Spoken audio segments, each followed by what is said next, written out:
What's up? Welcome to another episode of the BrandonJaneauShow.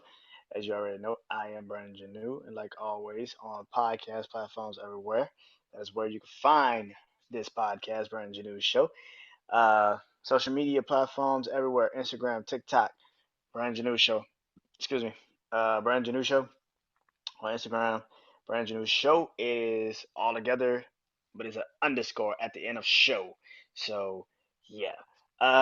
So TikTok is just straight Brandon Janeau Show together. Um, and of course, like always, YouTube channel Brandon Janeau Show, man. Shout out to everybody that's subscribed, viewing. I appreciate it. Hopefully, I give you guys another good episode tonight. Couple episodes tonight. Uh, and This is still premiere week, season 8. It really kicks off tomorrow night, but by the time this comes out, it's already gonna be premiere week, pretty much almost over. So let's get into it. So this episode is gonna be point of view or random shit, and like I say all the time, if when I do point of view or random shit, I want to do it. I want to do sometimes I do this on topics. Sometimes like I did just one recently for this upcoming week two, and this is another one. And I'm still debating if I might put this one in this slot and move the other one back, which I might do. But this point of view of random shit is something that I love very deeply, and that is sports. And there's like three stories that happened this week in sports that I wanted to kind of like I want to talk about. I want to definitely talk about. Um, One story that everybody is been talking about in sports is sports media.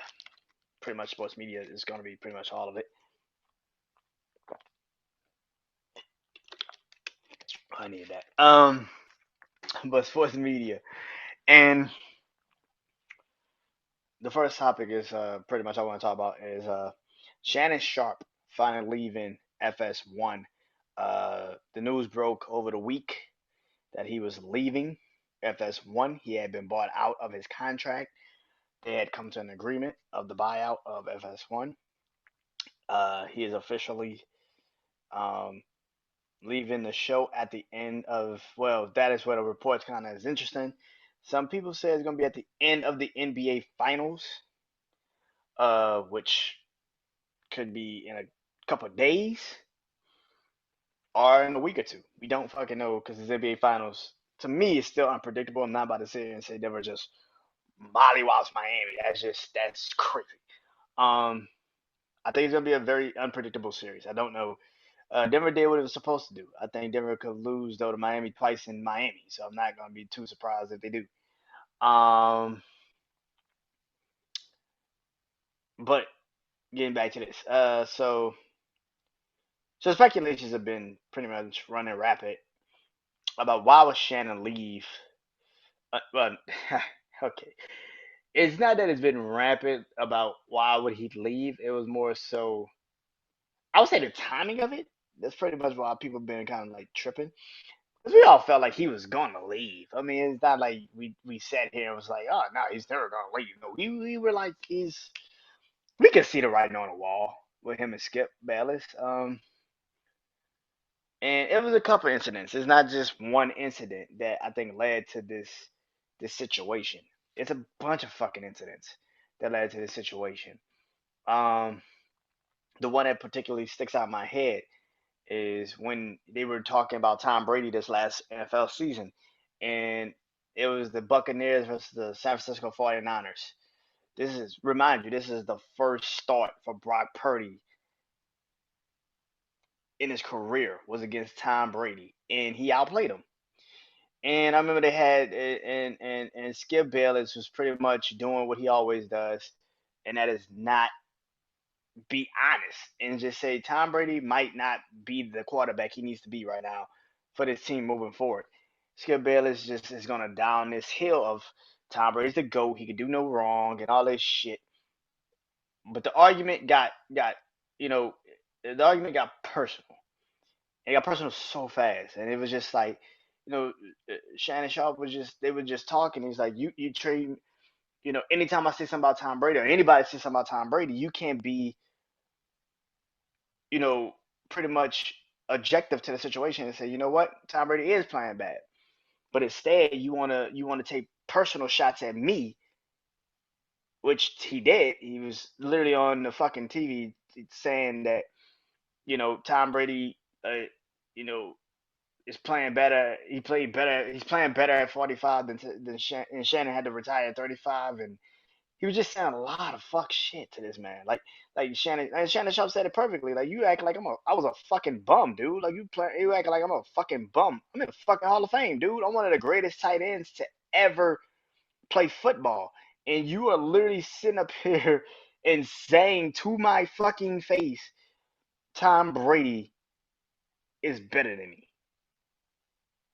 When I actually had a real position I had to play, and Tom Brady's a quarterback, and his position has changed over the years. Where in 2000s, let's be real, we could NFL motherfuckers could literally hit a quarterback, and it wouldn't be a flag. It had to be literally a fucking bad hit to be like, okay, maybe that should be a roughing the passer.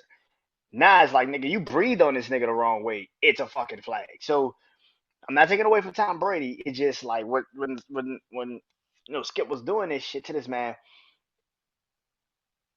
Shannon was right to say it. Like, bro, like you don't want to be objective to the fact that he can have a bad season. This is a terrible fucking year. He's 45 years old. He's not gonna be great every fucking year, dude. And Shannon was just right that season. And Tom Brady has had great years, but last year for Tom Brady, his last season, he was fucking awful. He was a terrible quarterback. I know people are gonna sit here when this comes out and say, "Well, Tom Brady still threw for 5,000 yards." Compared to 2000s, like 2,000, 5,000 yards for a quarterback ain't shit nowadays. Shit, I'm waiting for when Patrick Mahomes or Joe Burrow or somebody throw for 6,000, 7,000 yards, because the shit is coming. This shit is fucking coming. They barely run the ball nowadays, so it's coming.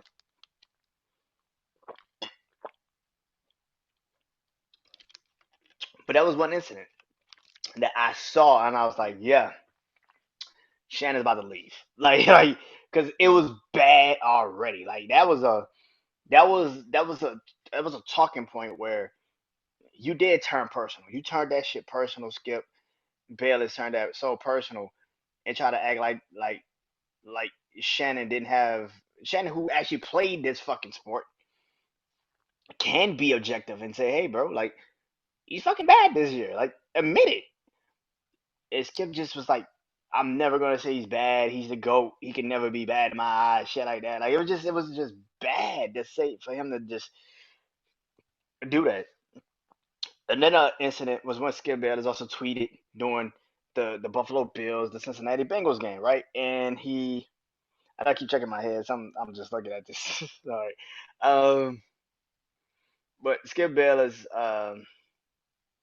tweeted during the Cincinnati Bengals Buffalo Bills game about Damar Hamlin, and everybody knows the story. I mean, if you don't know the story, I don't know where you've been. This man literally went into cardiac arrest on a fucking football field. The man literally could have died. And Skip Bayless tweets, you know, I, prayers up for this kid, all that, but this is an important football game. He tweeted literally, "This is an important football game. You cannot tell me they're gonna stop playing football. We need to know who's gonna win this game. This is a very important game." It was just like, what the. This man is literally fighting for his life. His teammates are so out of it, and even Cincinnati's out of it. Like, nobody wants to play this game right now. And Skip he tweeted that shit. And being a football player like Shannon Sharp is, and of course that shit, and we have never seen that shit ever in football, like ever in football, where the man just literally fucking collapsed. Not a hit, nothing. He didn't hit him. Nothing hit him. Like, he got up and then he just fell back to the ground. Like, that has never fucking happened. And Skip tweets, "This game is too important to just stop it for a person that literally just went into fucking cardiac arrest on motherfucking national TV." Yeah, he tweeted that shit. And Shannon Sharp didn't even show the fuck up that X episode. He didn't even show up. And I don't fucking blame Shannon Sharp for not showing the fuck up. That was a terrible fucking thing to tweet in that fucking moment. That is one of those think before you say something moments. Or think before you tweet. I guess if that's what it goes into that, right? Think before you fucking tweet. And that's kind of what I thought it was. It was just a very bonehead fucking thing to do. But that also caused a rift between these two.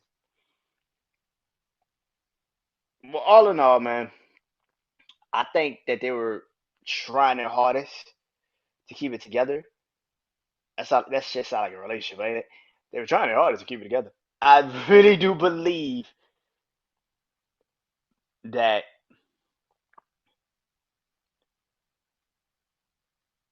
I think Skip has more creative say so and has more because Skip has been doing this longer than Shannon. Skip literally has been a sports debater for like since I was a fucking kid. Like I grew up on Skip Bayless. So Shannon kind of when he first got to the job, yeah, Shannon could do these takes, but I also felt like Shannon deferred to Skip in what he wanted to do. And now that it's been like what 6, 7 years of them doing this show, I think Shannon's now like I want more creative control over what the fuck we're talking about because I don't want to always talk about the Cowboys. I don't give a fuck about the Cowboys. I don't want to talk about Tom Brady. I don't give a fuck about Tom Brady. I like talking about LeBron, but let's talk about some other shit. Like it seems like this is that should have been as the show progressed, they should have put more say so. And that's kind of what I'm looking at. I'm hearing about it. It's like Skip had way more say so over the show than Shannon did. It's particularly over the topics they were talking about. And if that is the case, then I can see why Shannon was like, yeah, I need to get the fuck out of here. We argue all the time. It's okay to have a difference of opinions. It gets bad when it goes left. What happens to Undisputed? I saw a lot of people saying you can see Jason McIntyre, who's on the Herd on Fox Sports One with Colin Cowherd, who does the Herd with Colin. But I don't want to see Jason. I don't think he's veteran enough in debating to be in that position. Somebody was like Nick Wright. I saw somebody was like Nick Wright. I don't think Nick Wright. Nick Wright is literally Skip Bayless incarcerated. Like he's Skip Bayless, bro. Like he's Skip Bayless light. Like the same thought process Skip would have, he would probably have a little bit. Like I don't see any difference. But yeah, that'd probably be an interesting matchup. But it probably would. It wouldn't last. It would fucking last. Chris Broussard. I like Chris Broussard. I grew up on Chris Broussard when he was on NBA. When he was on ESPN doing NBA shit. I always fuck with Chris Broussard. I don't want to see him because he's not well versed in other topics like basketball. He's very good at basketball. He's not great at the football talking, baseball, shit like that. Once he gets out of his element of, because he's been grained in basketball, once he kind of gets out of his element, he kind of doesn't really know how to really generally talk about the shit like that. LaShawn McCoy is the same thing just for football. I don't think LaShawn McCoy can talk basketball. I don't think LaShawn McCoy can talk all these other sports. It's just that shit. She just never was that guy. Um, when it comes to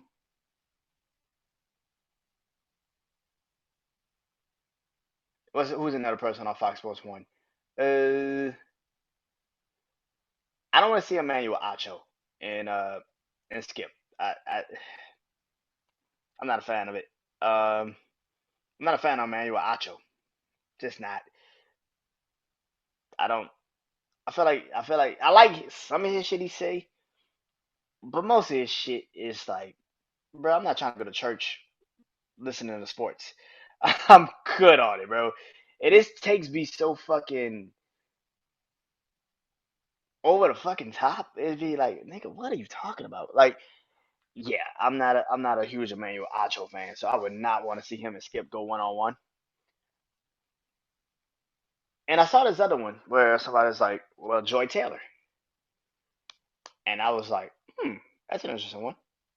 I think Joy deserves her own show. I know she got it with Emmanuel Acho, but her and Skip, I think one, she won't back down from Skip, and I think two, she also is well versed in every sport too, which is very interesting. So I can see how she could get the job and take over that spot Shannon's leaving on.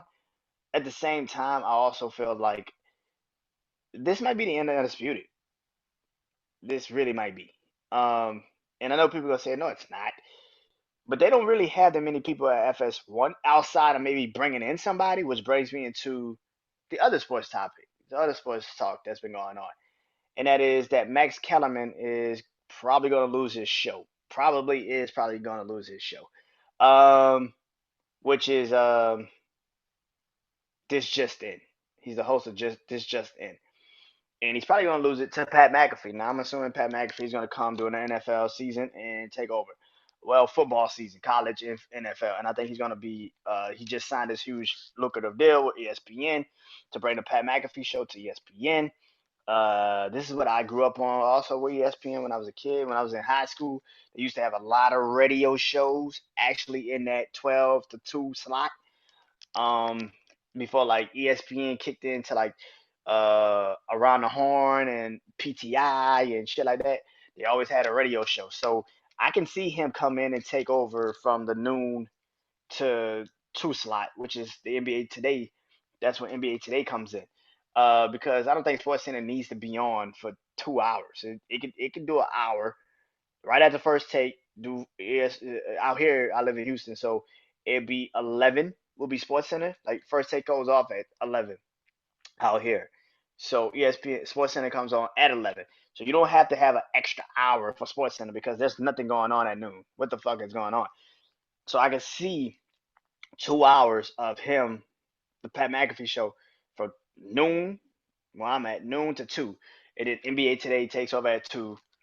That's an hour show. Then it goes into um, the daily programming of the NFL Live at 3. Then it goes into, the other stuff, Around the Horn, PTI, then Sports Center comes in at 5. So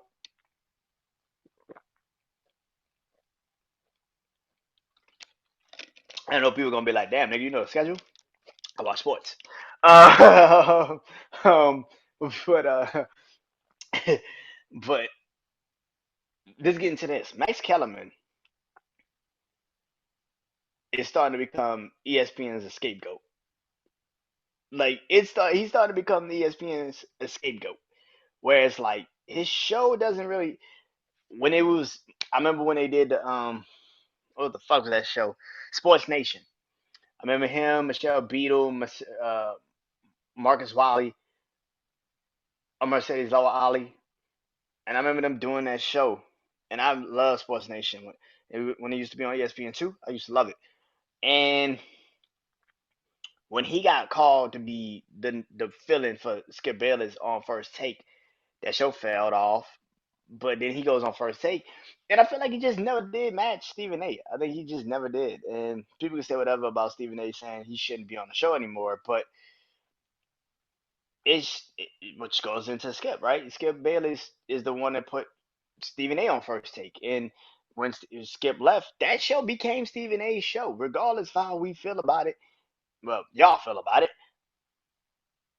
Stephen A. I think realized that I could get more out of all these other conversations than just having a one-on-one with this dude because his takes don't really even matter. Sometimes he just says shit to try to like counteract me, but it doesn't work. It just sounds like we're going in fucking circles. And so Max has kind of become, and then he left, and then they gave him his own show, and the show's kind of okay. It's all right, I guess. Like I like it. It's okay. It's some shit, but I feel like Max also wants to be the man so bad, and it's just like that's not your shit. I think he does better when he's the host, but he shuts the fuck up. He doesn't have to give a take, and I think that that's kind of where he gets fucked up in the end because he tries to give his take. Now here's the thing: Max Kellerman is great at boxing. Excuse me. I see him watch. I will watch Max on boxing before I ever watch this just in. If you give me an hour of Max on boxing, I would watch that shit like a motherfucker because he is a expert at boxing. I fucking love him when he does boxing analogies. But when he does any other sport, it sounds like you don't know what the fuck you talking about. Which brings me into Undisputed, right? Because I think Max could go to FS1 and be a guy there. I do think he can. But do he feels in? Does he become now the guy for Shannon Sharp? I don't know. Because, like I just said, any other take outside of boxing for him, he's not good at. He's not very well versed in. And a lot of these guys that nowadays, a lot of these analysts that do this shit are very, very fucking object, are very, very, very, very, very, very pro whatever the fuck they like. So I watch his show and he's like, I'm a Giants fan. I think the Giants are gonna be great this year. No, the fuck they're not. Who the fuck thinks the Giants are gonna be great this year? They had 1 year where they surprised everybody. Congratulations. That shit ain't happening twice. But instead of him saying that, the Giants are going all the way. They're gonna win all the games, and it's just like, dude, you're delusional. And I get it. None of these motherfuckers are objective anymore. None of these motherfuckers, they can't stand out their point of view. They're so like gun ho into just believing in some shit. And I just feel like he's not there. Which goes into him going to FS1. Does he go? I don't know. Should ESPN have done what they did? Yeah. Pat McAfee is hot as a motherfucker right now. Pat McAfee is killing it. And if you can bring him into the fold at ESPN, which he's already been there, but if you could really bring him into the fold, do it. You do it. You bring him in and you do it. Which brings me to the next topic of this.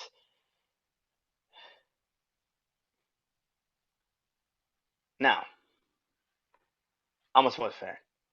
I grew up in the '90s. I was born in '94. Um, so the Chicago Bulls were a part of my childhood. Michael Jordan is the greatest player of all time. I don't have to watch all of his games to know that. And here's the thing. Did you not watch The Last Dance? Did you not watch The Last Dance documentary? Because I did. All that shit proved, all it proved is that motherfucker was extremely great. And to be honest with you, I don't think he gets enough credit for what the fuck what he did. I know people gonna sit here and think I'm crazy for saying Michael Jordan don't get enough credit, but he made the motherfuckers. Every single motherfucker on that team became better because of him. He was the true definition of you don't like how we do shit here, you can get the fuck up and leave. I run this, not you. He was that. When people talked about this debate about LeBron and Mike for years, they always said Mike had a killer instinct. Did you not watch The Last Dance? Michael Jordan is one of the greatest NBA players of all time. Scottie Pippen is the greatest rodman of all time. Now, I know people. This is the dumbass analogy people always have. Well, Mike never won without Scottie. Did Scottie win without Mike, motherfucker? Scottie Pippen. Let me tell you guys. Got to an Eastern Conference final. I think he got to the Eastern Conference Finals once.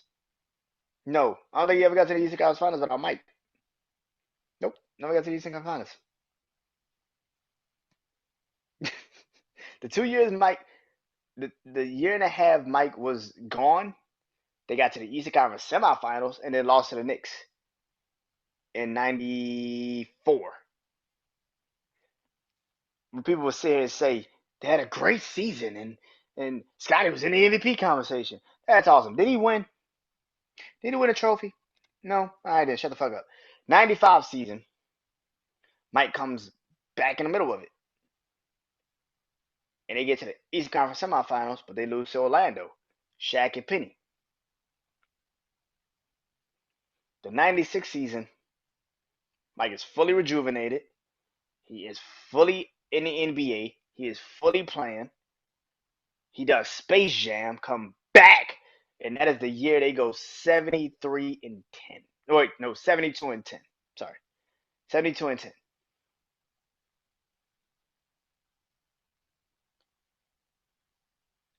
The fucking Seattle Supersonics was 67 and 15, I think that year. 67 and 15 in the West.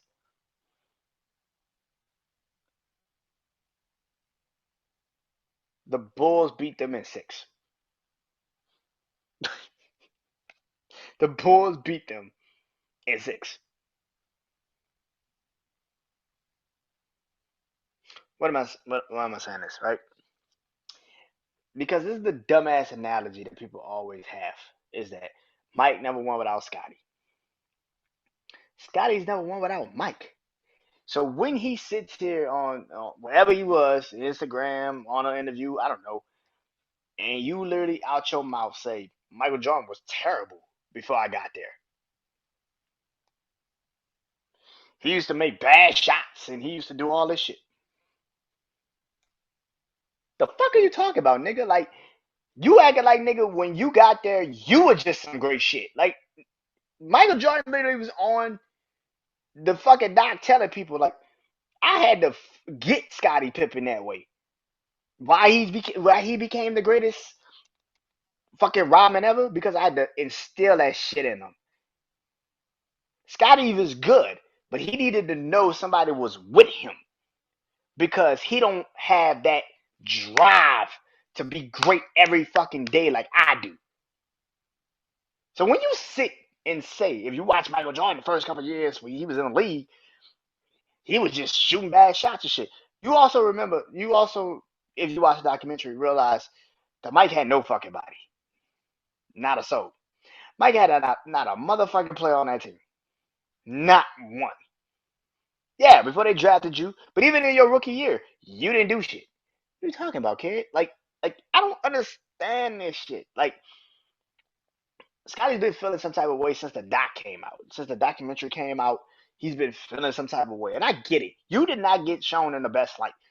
They brought up when you quit on the team because Tony Kukoc shot the fucking got the last shot and you didn't because Phil Jackson drew up a play because he kind of knew the team was gonna be circling on you.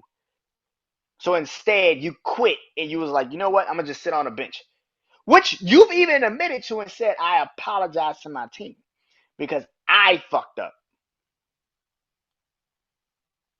Is that a Mike fault? Because Mike was playing baseball at that time. They ain't got shit to do with Mike. You quit on them niggas like that. When you was going through your contract dispute in 98, your words exactly was, I got a foot injury. So instead of going to take care of that during the summer, I knew my contract wasn't going to get renewed anytime soon. So why should I fuck up my summer? I just go get that surgery later and you missed the first half of the season because you wanted to stick it to the fucking team knowing damn well Mike needed you on the court.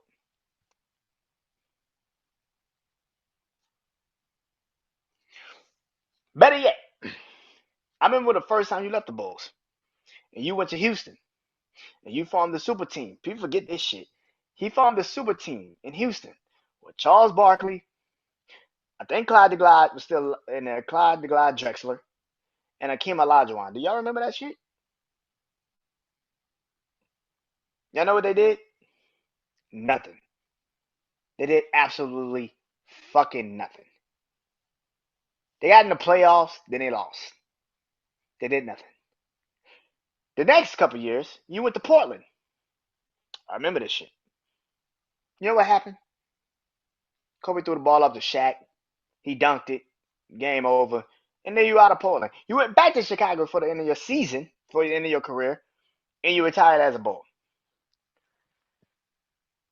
When I hear this shit of this man that literally sits here and tries to steal shit on somebody like a Michael Jordan, who, if it wasn't for him, your name wouldn't be in a lexicon of great.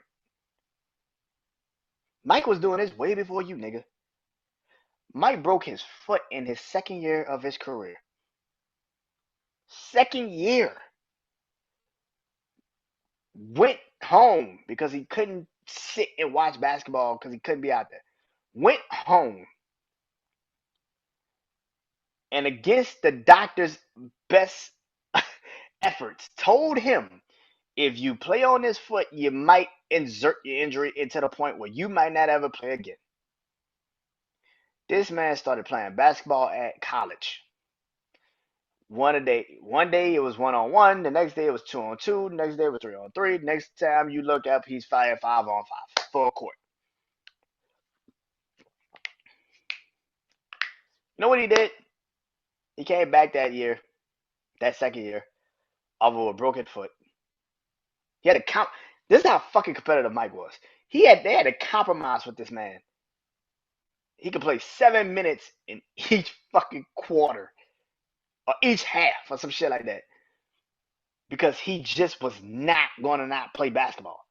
So they had to compromise with him. This is not, and they had a stopwatch for those 7 minutes, and he had to sit on the bench after that.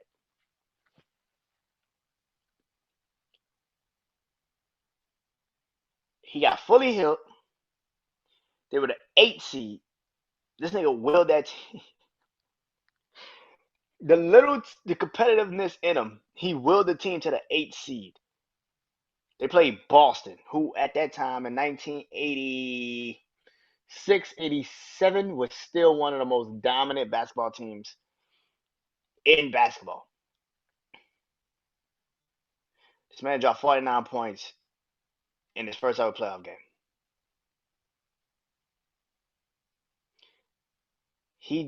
Second game, he dropped, which is still the NBA record for most points in a playoff game, 63 points on possibly one of the greatest defensive teams in NBA history, Boston Celtics. He dropped 63 fucking points. After the game, Larry Bird literally said, that is literally God in gym shorts.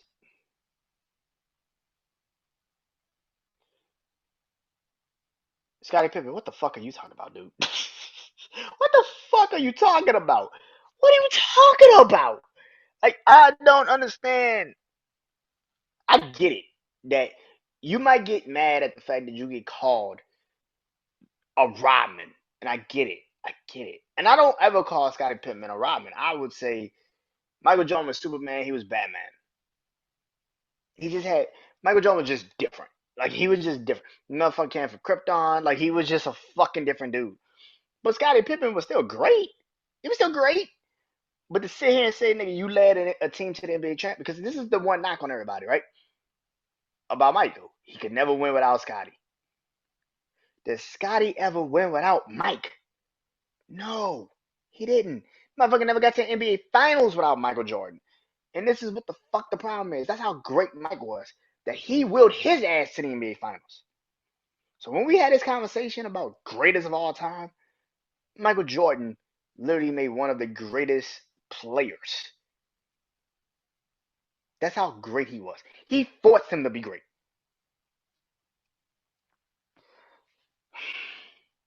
I'm just saying. Scottie Pippen could cry to the day he died. I don't give a shit about how Michael Jordan wasn't better without. He couldn't do shit without me. Nigga, you couldn't do shit without him. What the fuck are we talking about? Fuck are we talking about here? The fuck? You couldn't do shit without Mike. The fuck you talking about, dude? Just be happy with the 6 rings you got. And please shut the fuck up. Because I don't want to hear this shit no more. about how Mike couldn't do shit without you. Nigga, you couldn't do shit without him. This is how crazy this shit is. You niggas say Scottie Pippen was so great. Did he ever get to the NBA Finals without Michael Jordan? No.